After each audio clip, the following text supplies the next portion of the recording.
I've been watching that Andor. Oh show, boy, some cheeky finally. Andor. Took a while for me to figure out what the deal was, because it's weird to have a show where like there aren't any likable characters for quite a while, and the only way that they it goes with that like 90s idea of it's the protagonist, you'll like them because they're the protagonist, but like he's a guy who like you don't know anything about until he goes back home, and then everybody's tired of him there because he's just called in every favor, and it's like, this is the guy that I'm supposed to like. And the way that they decide to make him likable is by presenting just a bunch of people who are way less likable in the Empire and stuff. It's kind of a weird thing. I'm liking it now, but 3 episodes in, I was like, what is the deal with this? I understand a lot of people liked it right away, but yeah. Anyway, I'm watching it. Also, I get what they're going for with Mandalorian.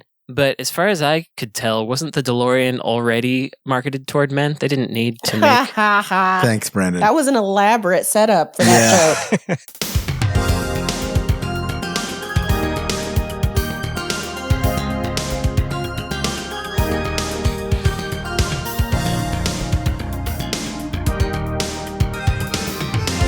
You are so fool. Can't you tell differences between me and you? This is episode 388 of Insert Credit, where our horrible buzzers are not for sale. I'm Alex Jaffe, and we are gathered here this week not to mourn Polygon and Giant Bomb, but to celebrate their life. I'm Frank Cifaldi, and I have no idea how I'm supposed to follow that up. With like a eulogy platitude about Polygon and Giant Bomb. I'm Frank Cifaldi, and Polygon and Giant Bomb. I'm real sad that people lost their jobs, but had no existing relationship with any of the publications, to be honest. But I think that the games media and all of media disappearing is really unfortunate. And we're going to have a larger conversation about it, so you don't need I think the internet's broken. This is the larger conversation about it, Brandon. Oh, okay. It all happens in the intro after we say our name? Yes. Okay.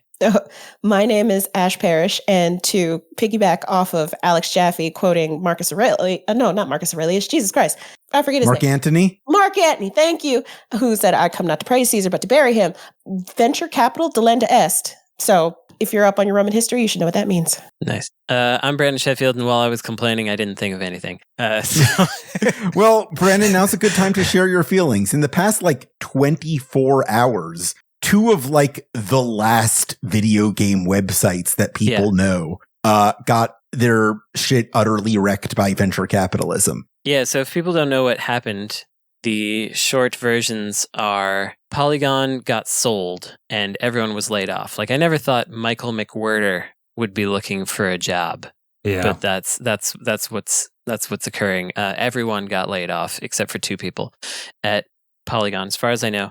And then for Giant Bomb, they got a new parent company as well. Who a while ago. Did they get a new parent company, or did they just get a new boss? Been fandom. It was a while ago, but then it was 2 years ago, something like that. But then just recently, they were given a series of brand guidelines because there was too much swearing or something, and so they spent their next podcast reading the brand guidelines email in full and then making fun of it. Maliciously complying. Yeah. And then fandom chose to remove the episode, at which point everyone was like, well, do you want to fire us, basically? And that appears to be what has happened. So both of those are gone, Giant Bomb and Polygon, and I have a lot of thoughts and feelings about it, but I think we've talked about the state of and death of game journalism many times here, but I don't know if we've really explicitly talked about how it got to where it was, to where it is. Yeah, I'd like to know this. I think that game journalism, writing about games, is now better than it ever was at any other time before. Signed, absolutely. Yeah, there's more actual journalism, reporting, deep dives into things. It's much more responsible. It's way less fanish and more what's the word? Educated. A much better understanding of the industry as a whole. But what happened was I think it really, the true tipping point was pivot to video, which is a phrase that people may or may not be familiar with, but it was very big in the mid 2000s.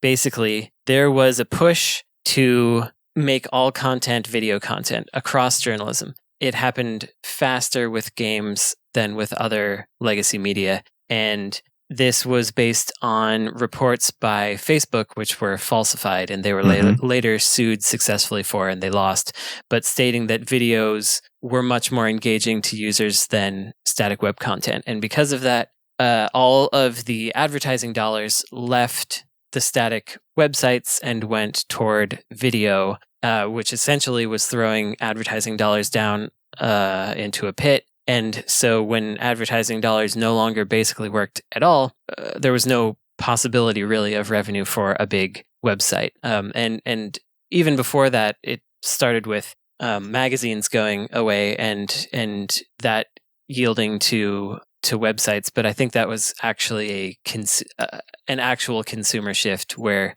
people did want news faster and on websites where it was easier to access. I think there is still room for all of these kinds of things, but it's smaller and more difficult now that there's no money in it. But that's how all of this wound up with all the contraction and scaling down and everything, because the money was just disappearing even as the content was getting better. And it's very sad to have Giant Bomb and Polygon go, because there's so few game-specific publications left, and that affects everybody really in the game industry, because even if, as I've said multiple times, the press is not as important for game promotion or game launches as it used to be, it's still like YouTubers and influencers and also publishers and also venture capitalists, they look at those sites to capture the zeitgeist and see what's important and stuff. So it does actually have an important influence. And like I heard a press person was telling me that someone in PR told them, I don't exist if you don't exist. And so it's also taking that industry down. And it's also sad because this is the main thing I was thinking about. So many of us, and I'm including myself in there, want to do journalism still. Like we didn't stop because we were like, I don't enjoy doing this. We stopped because the external factors were terrible, and because the industry that was supposed to support us was disintegrating and falling apart. And it's really telling to me that like Frank's job now is basically journalism in a way, because you're it's like the parts that I liked. Yeah. You're finding things, you're reporting on things, you're interviewing people, you're still doing all of those things in a new form. I am here still after 20-something years, still doing insert credit. Like Mark McDonald had, he's successful at Enhance in Japan. You got John Riccardi with 8-4 and having a successful career, but they still have to do a podcast because they can't stop. They haven't been journalists for like 20 plus years at this point, but they can't stop doing it. Shane Bettenhausen he's been at Sony for like 15 years now. He still has to do podcasts. You can't stop it. Jeremy Parrish has a job. He's still doing Retronauts. You just can't. You can't kick it. We want to keep doing it, but the stuff is just not there. Okay, that's what I'd really like to get Ash's perspective here as someone who is actively writing about video games right now in light of all this that is kind of imploding around us. To emphasize or to follow up on Brandon's point, another big reason for why video game journalism just doesn't exist anymore also has a lot to do with Google and SEO and the algorithms, as it were, that prioritize, all the kinds of how-tos and the clickbait kind of shit that lets people with not less scruples, but less interested in doing real journalistic work kind of float to the top with their, slop, that they put out trying to maximize clicks because that's the way that they make their money and that's the way that they stay open. And it prioritizes chasing unsubstantiated stories, making shit up, squatting on URLs so you can have what's the best GTA 6 build, even though, we don't even have a release date for the game yet. That kind of content that just pushes down like original reporting of the kind that Polygon did. Things that are based solely around guides. Like I don't think that Fanbyte is still around, or if it is, only the guides section is still around, because that's what people search for, that's what they click for, and that's what venture capital rewards. So you incentivize these smaller places to go for that kind of stuff instead of prioritizing real journalistic reporting or things that actually have like a unique voice and things to say. And you wind up with what's happening to Kotaku. It's still alive. When I was there, there was an emphasis on making galleries, slideshows, because it was more things that people had to click through in order to get the information, you know, kind of like listicles and shit like that. That also contributes to this overall degradation of video game journalism.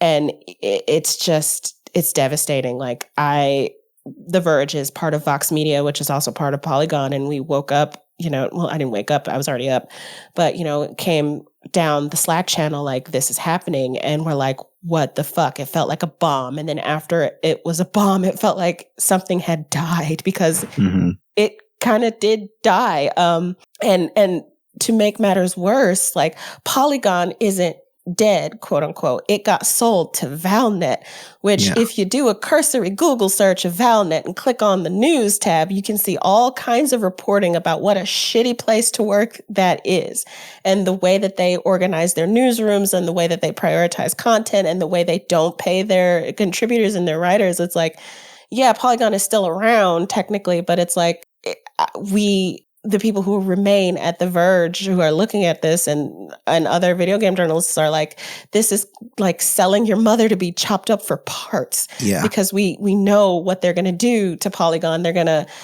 like strip out all of that extra shit and just make it another SEO farm that's just like soulless and lifeless. And it's just like, man, the people who worked and did work at Polygon are just so incredibly talented. Just, I could name like the whole like fucking kit and caboodle of them.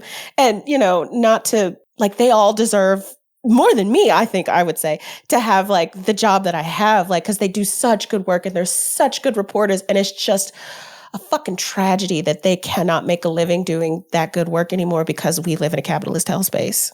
Yeah, it's very clear that the bosses who wind up owning these properties don't really know or care about what it is that they have. They are just, and they're not interested in this whole thing or the future of it. Game journalism as a medium is probably not something. I mean, it's clearly not something they care about in the slightest. And so they're happy to chop it up. It doesn't matter to them at all. I can tell you exactly why this is happening, but I cannot do it on the air. I cannot do it. So we'll have a conversation about it later, but I can tell you the exact reason, and it's going to break your heart. Yeah, I just want to add that I don't think any of this is new. I think this business has been pretty broken for a long time.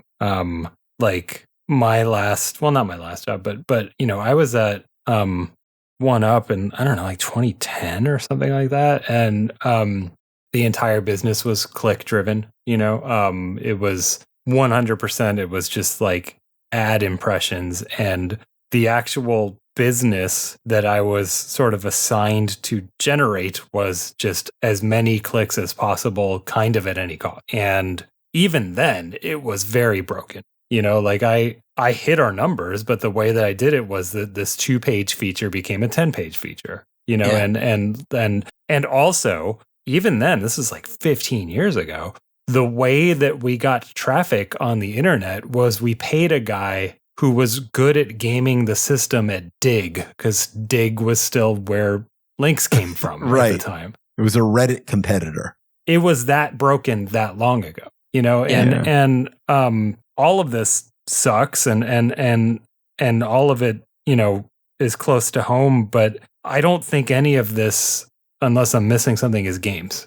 Like I think fundamentally the internet's just broken at this point. Yeah. I don't think it's our internet anymore. I feel like it happens sooner in in games I than think in other games spaces. I think, I almost avoid thinking this way because it feels, I don't know, self-indulgent or something, but I do feel like games and gaming culture predicts a lot. Maybe because it's so new and fresh, I don't know, but shit like Gamergate, right? Like that just predicted a lot of the way that the world was going and a lot of the challenges we would be, it was like prototyping mega basically, right? And so I think you might be right. I think, I think the pivot to video thing, you might be correct that it affected games first, and maybe we're the canary in the coal mine for everything. But yeah, I just want to say that, like, I think the whole internet's broken. I think there's a temptation to go like, oh, all these talented people can just start their own things again, Absolutely like all the others have not. done. But that's kind of not a thing anymore. It like that was a model for a minute. But I think that all of our discovery tools are done now. I don't think there's discovery anymore. And I'm not exaggerating when I say that when I'm thinking about my business at this point, meaning the Video Game History Foundation, I'm starting to think about things like in person instead. Like how do we generate business with like in person local community events? Because I don't think the internet is a forum of ideas for much longer. No, the free internet's over. We have been doing this show long enough that there was a time where we on the panel all kind of agreed, actually Kotaku's gotten good again. And that was the period that I was like, when I needed to write about like something that happened in contemporary video game news, that's where I would go. And when it became apparent that it had been scooped out and inhabited by monsters, I moved over to Polygon. I don't use Polygon so much anymore, but I still used it. It was still one of the websites I consulted every week in trying to put this show together. And like, it feels like my options are getting fewer and fewer as I like try to pull from video game news to make this podcast. What game journalism is becoming is like a bunch of stratified, like specific people who made names for themselves earlier, covering one specific beat. And that's kind of what it's sort of being like what Simon Carlos does with Game Discoverer Co., where he talks about what games are doing well and predicts how they're going to do and all that sort of stuff. That is kind of an extension of him being a game journalist in the past, and he's the only one really doing it in that way. And so he gets to kind of own that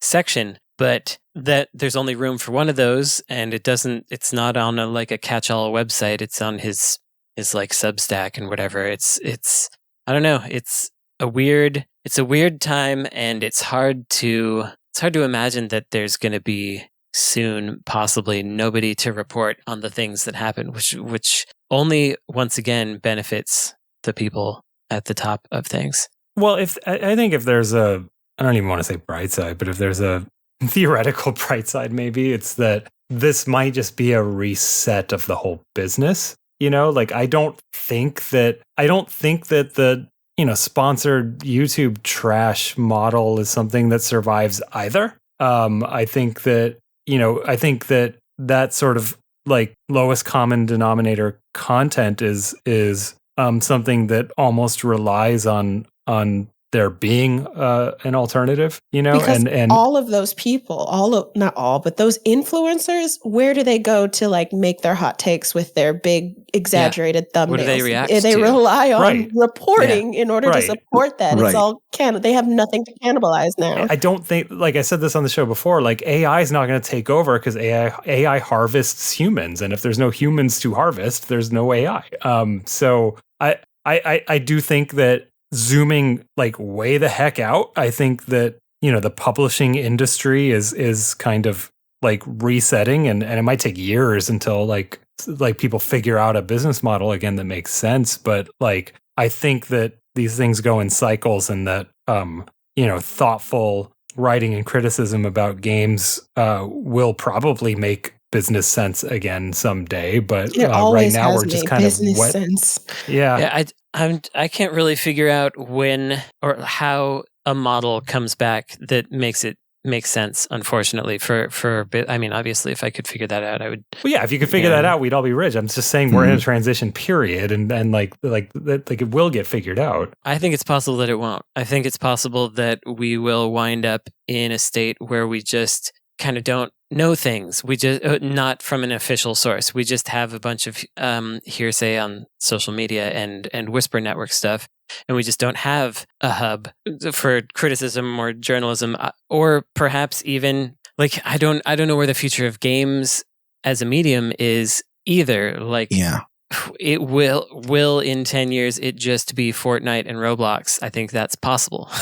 Like, I think that the same way that there are only 4 websites right now, soon there will only be 4 video games. Those are the game platforms of the future. They're not Sony, they're not PlayStation and Xbox, they're Roblox and Fortnite. I don't think that will be true across the board, but it's getting real weird and hard to imagine a long-term future. Yeah, but that's I don't know, like I get what you're saying, but also I don't. I truly believe that we'll still be here. No, I agree, and what I'm getting at is that, like, you know, that almost implies that inherently we don't care, but we do. And you know, there's a lot of very, very stupid people in the world, but on the whole, we actually do care about things like, you know, not just the truth, but just like art that's meaningful. You know what I mean? Like things that we actually want to engage with. And it's just paying for it. That's the problem that I can't solve. I know that we care. And I know you can't, and that's the point. That's the point I'm trying to make, is that like the businesses are crumbling right now because we're all trying to fit it within the structure that is broken. And I believe that ultimately things will swing back. I just don't know how we get there. But also, I agree with Ash that, like, yes, people, you know, we will still have this in the interim. It's just like, it's going to be very lean times. Yeah. Indie games will continue to exist. It's just people won't know that they do. Yeah, that's the thing. I feel an incredible amount of guilt because I still have a job. Oh, don't feel that. I know. I'm happy. I'm happy. I'm happy you have a job. I'm happy somebody has a job, and I'm glad that at least one of those people is you. That's It's weird that a survivor would have guilt. Yeah, right. And it forces me to think about what my life looks like outside of, you know, this, if should it come to that, like, and the whole ironic thing about it is, like, I'm getting ready to come up on my 5-year anniversary doing this, like, and looking around knowing that is a luxurious and unheard of amount of time to be employed full time writing about video games of all things. And I personally don't know what to do. I say to myself that if something happens to this job, like, that's it. I'm done. I can't do what Stephen Totilo does and, you know, make his own Substack or whatever. Like, people shouldn't have to do that. You shouldn't have to be a personality. And not everybody can. Like, it's so easy for people to get on Blue Sky and say, well, just make your own or start your own. It's like, there's too many of those too. There's too many of those, and it is so personality driven, and it shouldn't have to be that, like, people show up for the people that they like, the people that they have access to, the people that make this funny voices on Twitch or whatever. That's what they show up for. That's what they pay for. There's nothing wrong with that. But that being the biggest driver or biggest indication that you will be able to take whatever you have in this, like, traditional industry and parlay that into something personal that is successful is, like, very slim. And it only works for a small, very narrow amount of established white guys.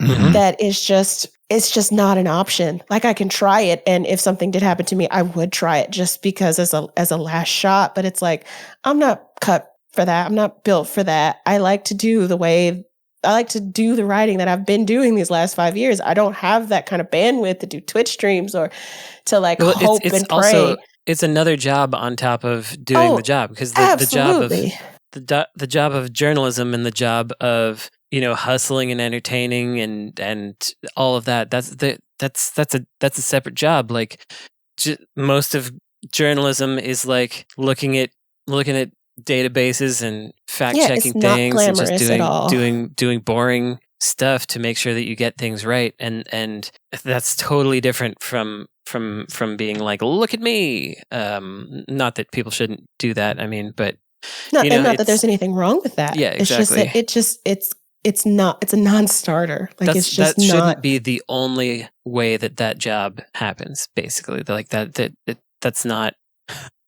what it should be. Yeah. In the interest of journalistic integrity, I need to return to something we spoke about in last week's episode, Frank Cifaldi's Diddy Conspiracy. A lot of people had a lot to say about this on forums.insertcredit.com. Yeah, they did.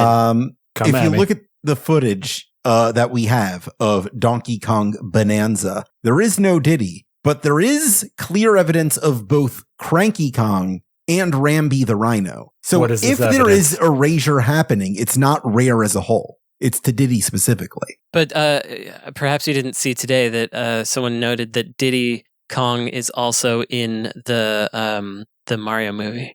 Diddy Kong is in the Mario movie, yes. Yeah. Yeah, but that was a while ago. Like a couple years? Like 3 years at this point, isn't it? Oh, okay. Well, especially like pre-production and stuff. We're talking like 4 or 5 years at this point. No, Diddy's dead. Diddy's dead. All right. We stand by that till further notice. So what is this supposed evidence? Is it like tongue-in-cheek reference? Or no, what is... Donkey Kong has a full-on conversation with Cranky Kong. He's there. And Rambi the Rhino is like there in the game. Okay. So there is some Rare presence. Do they look different? No, that looks like Cranky. I'm looking at the thread right now. That is 100% Cranky Kong. Beard and shovel as a cane and everything. Yeah.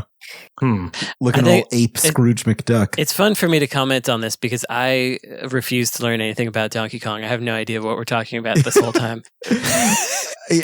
I'm happy to bring you along for the ride. So these are characters first introduced 31 years ago. Yes. That have been in things since then. Yeah. Yes. And the greatest thing among them, Diddy Kong Racing. I did see that.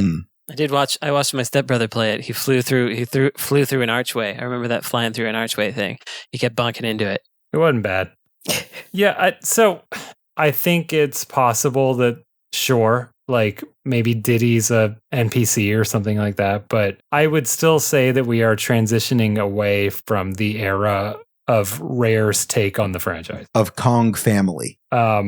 Yeah, maybe. I mean, these will always be Nintendo characters. Yeah. You know, they'll always pop up and, you know, whatever the spiritual successor of Smash Bros is 20 years from now, where it's just all kind of a retro fest, right? Like they will exist as the equivalent of trophies or whatever. You're saying they're getting Waluigi'd. Is Waluigi not a going concern? Waluigi is a going concern in the margins, but is never in the main Mario games. That seems like him. That seems like built into his character. Am I wrong? Yeah. Was he ever in the mainline Mario games? Yeah, no, that's just part of his character. That's a very different conversation, Alex Jaffe. All right. We're talking about the elimination of a species. Right. I'm saying they're getting not the transitioned continued to marginalization a Waluigi role. I think what's going to happen is frequent podcast listener Miyamoto's wife is going to talk to him. How long has it been since we've referenced and be like, that? you got to prove these guys wrong. You got to prove them wrong.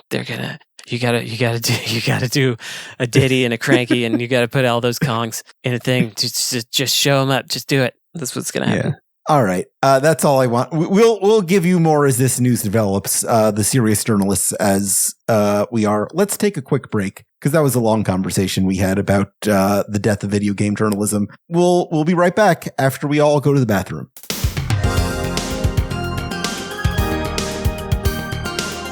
Is that what we're doing? That's what the listeners think we're doing. Esper, I'm sorry. I'm fighting a cold still, so there's going to be a lot of coughs. You're going to have to edit out. That is totally okay. If you heard Brandon's unedited track, you'd shoot me. Yeah. Esper has told me that before. I got to clear my throat roughly about once every 30 seconds because... I don't know if I have a Zenker's diverticulum, which is a thing that I found out about, where like a pouch in your throat, basically, where stuff can pool. I suspect that I may have something like... I don't know how people can speak at length without their throat filling up with garbage. It really sucks. Welcome back to Insert Credit. Our next question comes from last week's guest, Brian David Gilbert. He sent in 2 very good questions after the show we did with him last week. So I'm going to keep the other one in stock for our next episode. But for now... Is that a first? Is that a first for this show? Yeah. Sometimes people will submit multiple questions, but this was the first time that I've gotten multiple questions from a guest and been like, actually, these are both pretty good. Oh, BDG. All right. BDG. All right. Setting records. This is his first question. If your typical fashion had stat boosters attached to it, for example, strength +2, stealth -4, what would they be and why? If my typical fashion, like what I wear. What are the stat boosters for the Frank Cifaldi outfit? Like, obviously, you've got some enhanced. What is it? What do you get? Con for your glasses. You can. No, sure. that's like, con. I guess +2 to visibility. Like, how in depth are these stats? Yeah, it depends on what stats we have. Oh, we're defining the game. Hang on. So my glasses, I don't know if you can. It's like maybe those are blue blockers, you can kind of see like blue light reflecting because these are blue light reflecting glasses. Yeah. So they reduce fatigue actually by getting rid of the blue light. So make you resistant to light based damage. Oh yeah, for sure that. And is that agility maybe? Like it's not like speed. I don't think it's agility. That's why I was going with con. It's like better control over your. Yeah, that's fair. That's only if we're going with like the bare bones. You're right. Like stat block. Yeah, if we're being uninventive. Then you get into like D&D and they've got like accuracy and all that other extra gaff. I like the thought about it deflecting strain and fatigue. That's pretty good. Yeah, my belt for sure is a plus of some sort, maybe 4 in con, because I can also wear like an oversized pants but it keeps them up, you know? If I want to wear my oversized jeans, they're going to fall down if I don't have this belt. So you also tend to wear a lot of very dark colors, Brandon. So that might increase your stealth during like night cycles. That's true. I actually wear a lot of brighter colors when I leave the house. And that does the opposite, but it does something. It's maybe it draws aggro. Actually, that's what it does. It's okay. So I think that's true. My general fashion, it draws basically aggro. Everything about you draws aggro. That's kind of your you're vibe. just like a little guy. How does that draw aggro? Oh man. People don't like when you are a man and you dress with intention, just in general. Good point. If you dress in a way that shows that you're thinking about it, people are like, that guy's trying to show us up. That guy's full of it. He's such a piece of trash. I literally, I remember this, walking around at GDC, there was a, no offense to him, very Gamergate looking fella who looked me up and down because I was wearing like bright patterns and stuff, and I had my lines shaved into the side of my head and stuff, and I had like bright shoes. It wasn't. He just looked at me and was like, "Fuck you," and and I laughed. I just laughed aloud, and he just shrank away because that's usually what happens. That's right. Yeah, he wasn't expecting that I didn't care what he thought, because I wore those clothes because I wanted to, and I liked him, and he couldn't take it away. But yeah, it draws aggro. I feel like I get +2 intimidation, especially when I'm on work trips, especially when I go to like SGF, like Summer Games Fest, because I dress very intentionally for SGF, even though it's basically you're all hanging out in like this public space and you're bouncing from like video game console to video game console to interviews and to like, closed door interviews at like hotel conference rooms or whatever. But I have this very intentional way that I like to dress that's like very femme, but also very like not high fashion, but like femme in a way that's like very professional, but very like, okay, don't fuck with her. So like, and also power suit like style. Not even power suits because I hate power suits. They're but like in a way that says, I'm here and I'm very intentional about being here. Like my mother-in-law gave me, my favorite thing that she gave me, that she's ever given me, is a sweater that says like women in journalism. And so like the last 2 business trips that I went to, like I wore that because I just love it so much, because there are not a lot of women out there in journalism, especially in video game journalists. Like I wore it all over the Nintendo Switch thing. Well, there's not a lot of people in video game journalism anymore. Yeah, sure, you're right. But like that kind of like, I remember very distinctly being very like, okay, I have to do this in this very specific way so that I look good without looking like, I don't know, because gamers get like a bad rap for how they dress, the men especially. And so I have to be very specific about what I put on my body and the kinds of things that I wear. And I intend to be intentionally like, that bitch looks really good. I don't want to fuck with her. Combine that with like the short hair and like this, not serious face, but like, you know, the short hair and the like, I look like a lesbian, honestly. Like I look like a stud lesbian. So what stats does that give you? It's +2 to intimidation to males. Okay. So you know that Fallout perk that you can get, like femme fatale or like something like that, like where it's like straight men like kind of look at me like, no. And the wedding ring helps as well. And I like to think that the necklace that my husband gives me like a +2 stat to luck. So and then my hair is like +5 to intimidation. Ooh. Because I do look like when I'm all completely dressed up and I'm like in my work mode at like these events, I look like a serious ass lesbian that will cut you, which is the look that I'm going for. So nobody like tries to hit on me or like not take me seriously.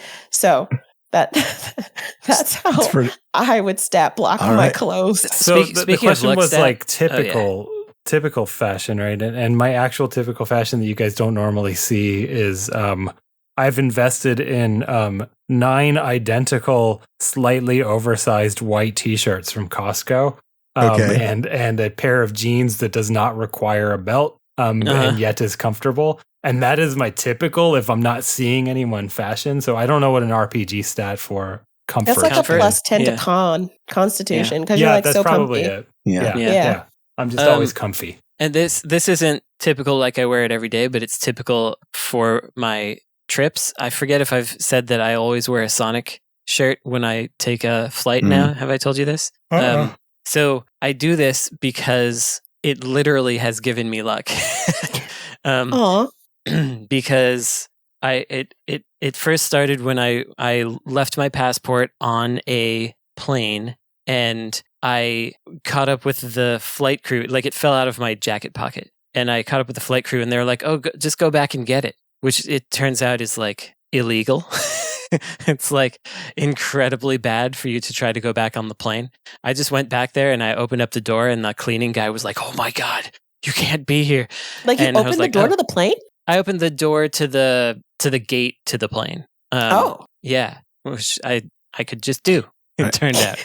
This was an international flight as well. Don't tell the TSA. And so, I mean, it's not like the plane door was closed. I opened the door to the gates. The door of the plane was open still because they were cleaning it. Anyway, as I left, because I freaked this guy out so bad, there was a TSA officer just like booking it down the long path that you take from the international terminal. I think it was SFO. And he's running, and he's like had his hand on his ear, like he getting updates about it. And then he stops past me, and then he comes back, and then he looks at me. He looks at my face. He looks at Sonic. He looks at me, and he looks at Sonic. He's like, "It's you?" I'm like, "Yeah." He's like, "Okay, come with me." Oh my God! And we sorted it out. And then another time, like there was a TSA guy in immigration, and he was being a real hard ass with everybody, and he was just like asking people about their criminal record and doing whatever else. But I had by now learned to wear a Sonic shirt, and so I came up, and he was like, "Sonic the Hedgehog." I was like, "Yeah." So you look as much as like an unthreatening nerd as possible. So he's wearing a Sonic tee. He belongs here. I think the thing with Sonic is that, like, I think it would be different if it were Mario, because Mario would be too regular, but Sonic is like you've made a specific choice. Yeah. So it's like this guy. This is just a little guy who's here to do something, But whatever it is, it's not harmful. I can't slow this man down. He's got to go fast. It's a medical condition. I got to get him through here. So yeah, Sega does what Nintendo can't. It's like a plus 20 to luck when I wear a Sonic shirt on a flight. Because it has saved my butt a lot of times. So that's something for all you frequent travelers out there. Good to know. Get a Sonic shirt. I got some good news. I have a job for all of us. Bethesda just called me. Oh, and God. they're pretty happy with the way their Oblivion remaster has been selling. But they really want to get everybody to buy the horse armor again. And they want us to convince people to do that. So how are we going to do that? What does the horse armor do? It's cosmetic. It is very famously like the first frivolous DLC from back when Oblivion was originally released 20 years ago or whatever. Okay. Well, so put memes on it. Put what on it? Memes. Oh, yeah. Just put memes on it. Just dangling memes. You don't have to pitch the horse armor. Like it's just there. People will buy it just for the meme because they did that again. Like there is horse armor that you can buy right now for the new Oblivion. Like just completely tongue in cheek, on the nose. Yep, we got it. I think it's still $10. I'm not sure. Or I think it's part of their like extra whatever. Yeah, like they might have bundled it with other stuff, which is slightly less criminal. Make the horse armor look like it's a horse wearing human skin. I think that's what would really get people to do it. It's just like a bizarre. You think it would sell more if it looked like human skin? You think the market would ignore the armor-based horse armor? Hormor. What was I about to say? Hormor? Hormor is short for horse armor. That's how you say it when you're in a rush.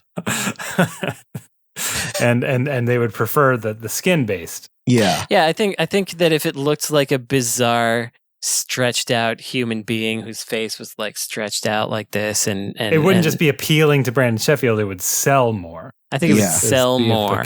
People would want the human horse skin. They would want the complete bizarre atrocity. They would be like, that's what I need. I see. That's what would happen. I don't think I agree. Okay. Yeah. No, I wouldn't spend $5 on that. I think you do the giant, literally crate-sized limited run games release of Oblivion remastered, and inside is actual horse armor, physical horse armor made for a horse. No, put like a premium price on the horse armor with the and like limit it to so many people with the stipulation that buying the horse armor for Elder Scrolls 4 will get you access to Elder Scrolls 6 that is secretly out. Oh yeah, or nice. finished. Whoa. I don't know, man. I guess if you promise a free copy of one of the most anticipated things of all time. By purchasing the horse armor, you get an NFT of that armor that allows you to use it in every other Bethesda game. That's right. There you go. Okay, I have a pretty good idea. The horse armor is all wooden slats. Yeah. And when you get fill it with little guys. It installs a virus on your computer. Oh. Yeah. I think that's would sell more, Brandon. That would sell more. Yeah. I see. I think there's some miscommunication on the prompt here, or a misinterpretation of how human behavior works. How's this? Pretending to be serious about it, about half of it for a moment. The virus causes you to buy more copies of the horse armor. Whoa. Yeah. Oh, it's just self-replicating. Yeah. Infinitely. Yeah. Yeah. Okay. Until you cancel your credit card, it buys more copies of the horse armor. Okay. I would. Okay. Actual answer. All right. Is that it would give. I haven't really played these, but I played Fallout, so I assume there's something like a perk system. I don't know, but having the horse armor equipped on a horse that you own will cause some new dialogue options around how cool your horse armor is. Oh, you can date the horse now. You know what? That's not where I was going, but that's now where I'm going. The armor allows you to communicate. The armor with the allows horse. you to communicate with the horse exclusively in romantic ways. Yeah. You have no option. That sounds right. Yeah. I like it. That would sell it. I'm going to give you the point for that, Frank. You are currently ahead. Wow. You're giving me the point for repeating your idea. Exactly. Wow. That's how you do it. Nice. Flatter You just have to affirm me, the host. And that's how you win credits here on Insert Credit. Understood. Here's my next question. How would each of you specifically design a video game for the other two panelists? Okay, one game for both, right? Yes, you have to design. Okay. Frank, you have to design one game for Ash and Brandon. Ash, you have to design one game for Brandon and Frank. I love that I etc. have the easiest job. Oh yeah. You two have your work cut out for you. Good luck. Well, I've my very first instinct is it's a 2D side-on platformer where all the characters have giant heads and you can date them. Yeah. Okay. That would do it. Big heads, big hearts. Yeah, Exactly. I guess we're both going for the monster fucker angle here, huh? Yes. Yeah, because How big does a man's head have to be before he becomes a monster? Oh yeah. how many Before you can call him a pixels must monster. a man's Head head be. Yeah. be? So I don't know for sure that Brandon likes character building, but I think he does, and I suspect he would Yeah. in a game. As long as it lets him make Alina from Street Fighter, he's into it. Well, he's actually he's putting fun, fashionable, dangly things on weird monsters. Is the thing, and I think Brandon would enjoy that. And then I think Ash would also enjoy that, but for possibly different reasons as well as the reason that Brandon enjoys it. I don't know what the game is. Maybe it doesn't Work. matter. Maybe it's just It's just the character designer. It's an HD reboot of Monster Maker. Yeah. I actually think a company that ships nothing but character creators on Steam would do really well. Just theme I think Yes. you're right. Yeah. Yes. I've actually had that 100%. idea before. It just seems really hard to do, so I haven't wanted to do it. But it does seem like a good Well, idea. as we all know, art is the cheapest thing in game development. Oh, that's so, right. That's true. Yeah. Okay, Ash. I'm going to labor in secret for 20 years making this game. And Whoa. then Okay. I'm going to float out PR to all of the 2 sites left that cover video games to, drum up buzz that this video game is coming. I'm not going to release it, but it's a platformer, like a mascot platformer for the TurboGrafx. And Oh, you're going to pretend to be Lost Media. That's so good. Yeah. Oh, I see. Yeah. Okay. All right. Oh, okay. man, you're going to make a fake TurboGrafx game and you're going to get these guys so excited they found it. And then you're going to pop out of the wall like, I fucking got you. You I made thought this that. was real. I made this. I'd still be happy, though. Yes, Yeah. I'd get a new TurboGrafx game. I'm happy whenever that happens. I would immediately lose interest, but you would have me for a minute. Ash, you're right. You're up there tied, but it's anybody's game as we go into the lightning round this week. We're playing GameFAQ&As. Oh, here we go. This is the game where I take the questions submitted to one of the many message boards on GameFAQs.com, one of the last video game websites still running, where people can submit their questions. You can click on them for more information, but I never do. And we answer them regardless of accuracy for maximum pithiness. Usually I tell you which game this is. This week, I'm not going to tell you which game this is. Are we supposed to guess? If you want to guess, you can guess. There may be bonuses in store for whoever guesses first. But we're going to go through this as we usually do while you try to puzzle it out. Our first question. What are the benefits of making camp at a dungeon? You don't have to walk as far when That's shit true. gets real and you have to leave to restore your SP. That's fair. You might get a surprise visitor in the middle of the night. You can cook up all the monsters that you caught right then and there instead of having to go back to town. Oh, delicious. How do I get the herb merchant to sell to me? You have to be real cool and pretend that you're not a cop Yeah. Okay. and just be chill. They have what you want, you have what they want, which is money. Just be cool about it. There's no secret or code phrase that you have to do to buy weed. It's just, hey man, you got weed? Yeah, I got weed. You got money? Yeah, that's all you got to do. I just have to sidebar. My partner was at a company picnic, and this young early 20s white girl came up to the group and she was like, "Does anybody want to buy some weed?" Okay, maybe not that. That was her whole pitch. Yeah. It was- Straightforward. I respect it. Ostensibly in a place where weed is legal. yes. Yeah, so like why is she selling it independently? I guess she's a little side hustle. When and where can I get ultimate weapons? So you have to go to this place called the island closest to heaven or the island closest to hell and fight a big Marlboro. Yeah, That's the best I got. that's how you do it. I thought you had to order from the Ultimate Catalog. That too. Oh, Sky Mall? Yeah. Yeah. Sharper image. What book am I missing? The only book, the original book, the one with the true word. Oh, the Bible? Oh, the Bible. The old No, Bible. the 7 Habits of Highly Effective People. That's right, Ash. Marie Kondo's Yes, Ash. cleaning up book about cleaning up your zone. Oh, It's a good book. Yeah. I I believe think it's. I believe that was the correct title. Yeah, that's what it's called. Are there any limitations to inheritance? Yeah, it's an inheritance tax. Rich people Yeah. get really fucking upset about that. Yeah. Yeah, they hate it. They But do. there's a whole, isn't there a whole show about that? The inheritance Succession? tax? Isn't that what that's about? Oh. I don't know Yeah. if it is. Severance. I've never Uh, watched that show. It's not Not about Severance. that. You're thinking of Succession. Succession. Succession. Yeah. Did I not say I was- Succession? Did I say You did Severance? say Succession. Oh, good. I said Severance. 'Cause Yeah. I mix those two titles up sometimes. They They're- do both they're- have S's. Understandable. Yeah, 3-syllable words that start with S's. Are debates missable? Yes. Yeah. Nobody, like, I don't understand the obsession with watching, like, presidential debates because, like, if you're the kind of person that can be swayed by them, I don't think I want to talk to you anyway. Like, no, you can miss the debates.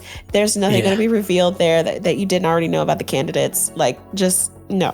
Yeah. Are gold beetles missable? No, they're so Are cool. we talking about Metafore Fantasio? That's correct. We are talking about the Metafore Fantasia. Nice. Congratulations, Frank. God damn it. Ash has a cold, so it's- Do that to me, like, Frank, you get the credit. Congratulations. All right, it's two. nice. All right. The final score at the end of this episode is Brandon with 4, can't keep Ash getting away with with this. 8, and Frank with 5. I Wow. need to impress upon you that this is not a bit. I don't know what it is. It's really, Anyways. I think the funniest thing about it is that you continue to find it funny. It just doesn't make sense. It's not a bit. I don't understand it either. It's some like, sort of you know, when weird you go to the trigger in your doctor, soul. Yeah, and they like hit your kneecap or whatever, and your leg can't kicks help out. Yeah. That's exactly what reflex. it is. Damn. I hate you so much. Was that actually Congratulations. the last game FAQ?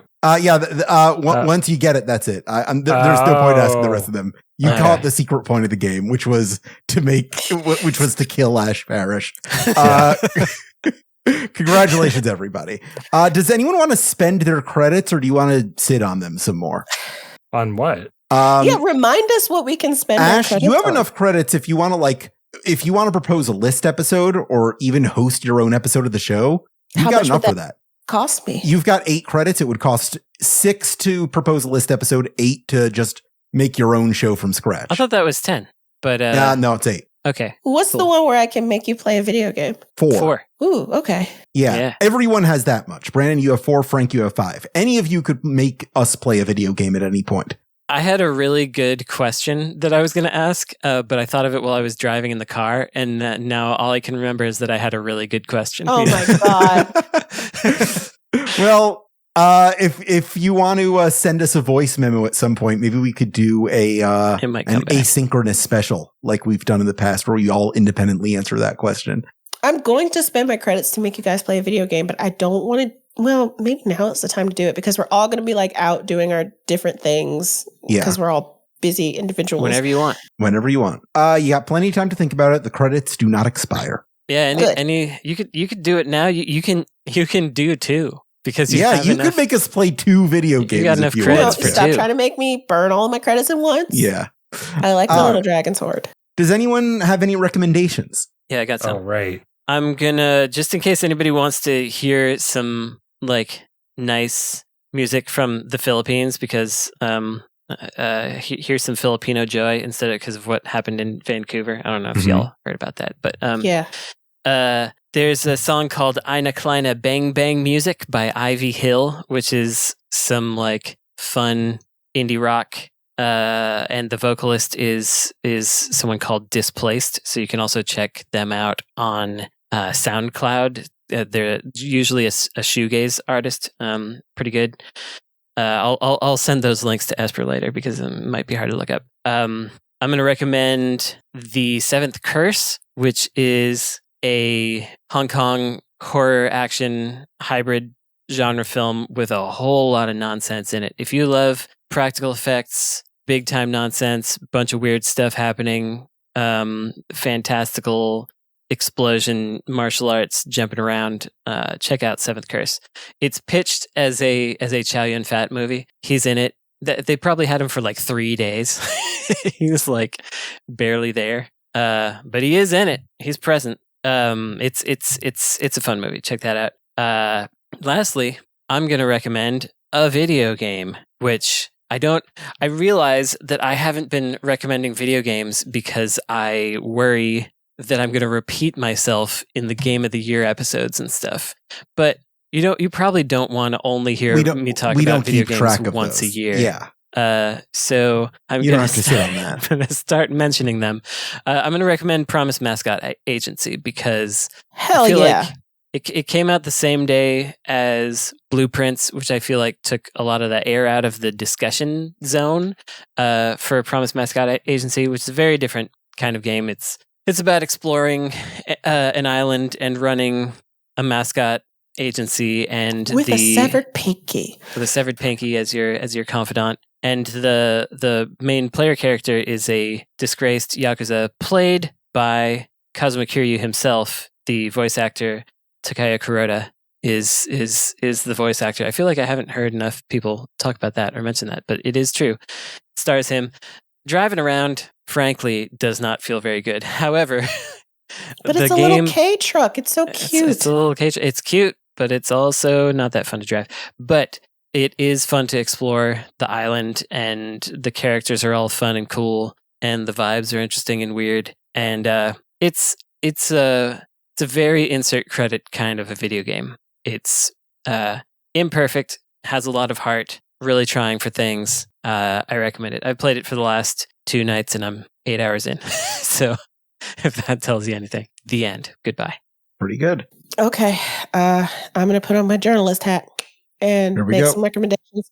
In as much as you can, support independent journalism. There's Aftermath, there's Remap Radio, there's VGBs, there's so many different places that you can go and who need your money to keep operating.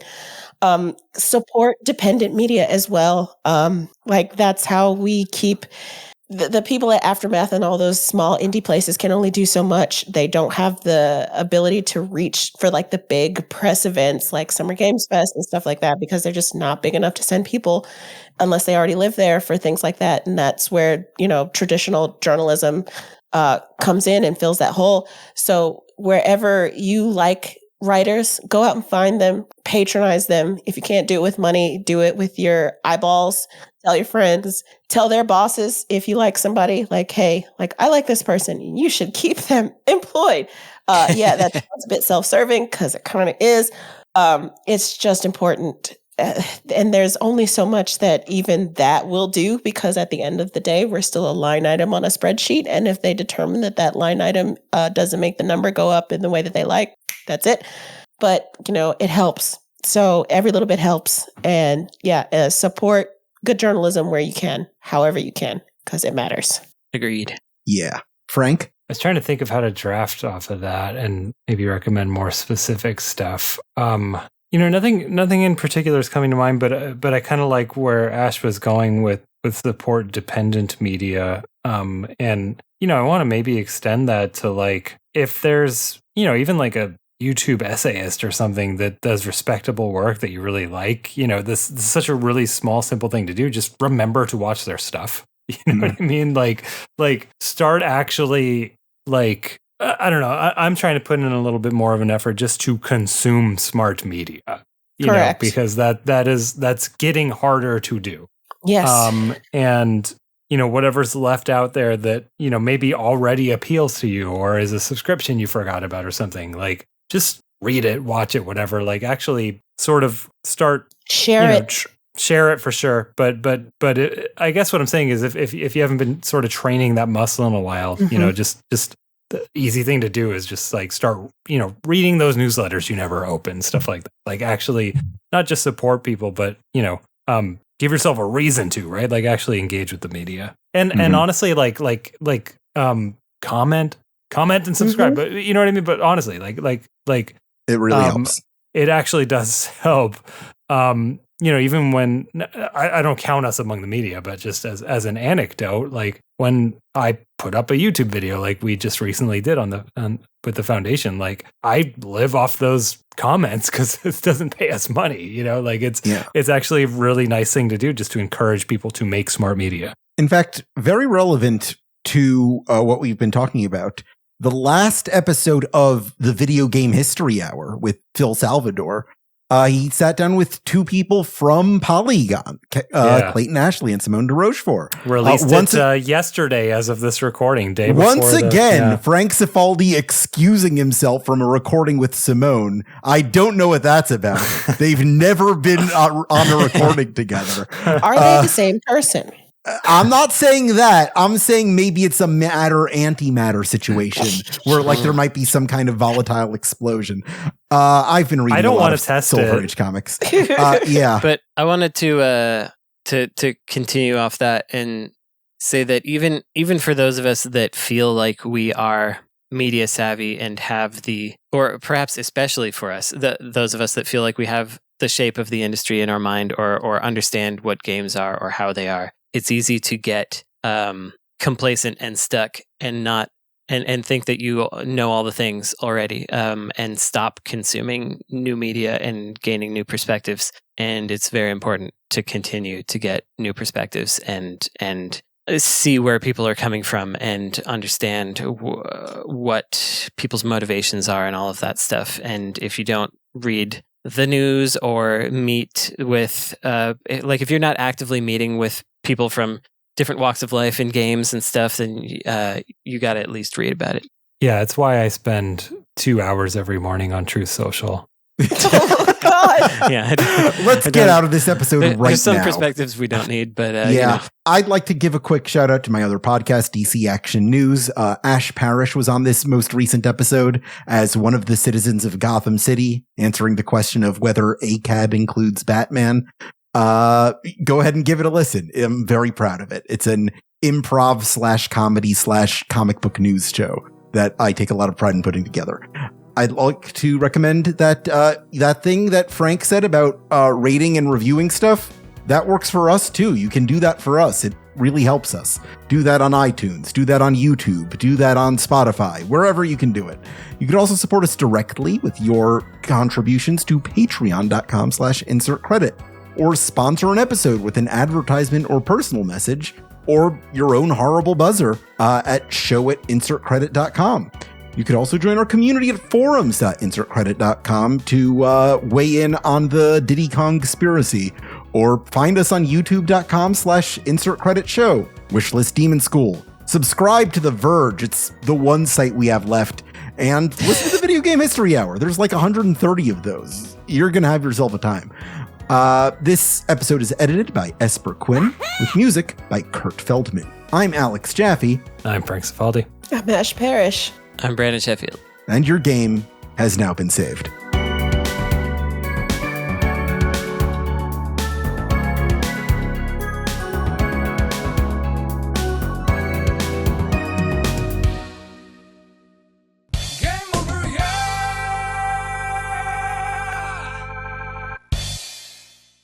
My God, I didn't die. I could hear your voice Yeah. like dissipating as we went along.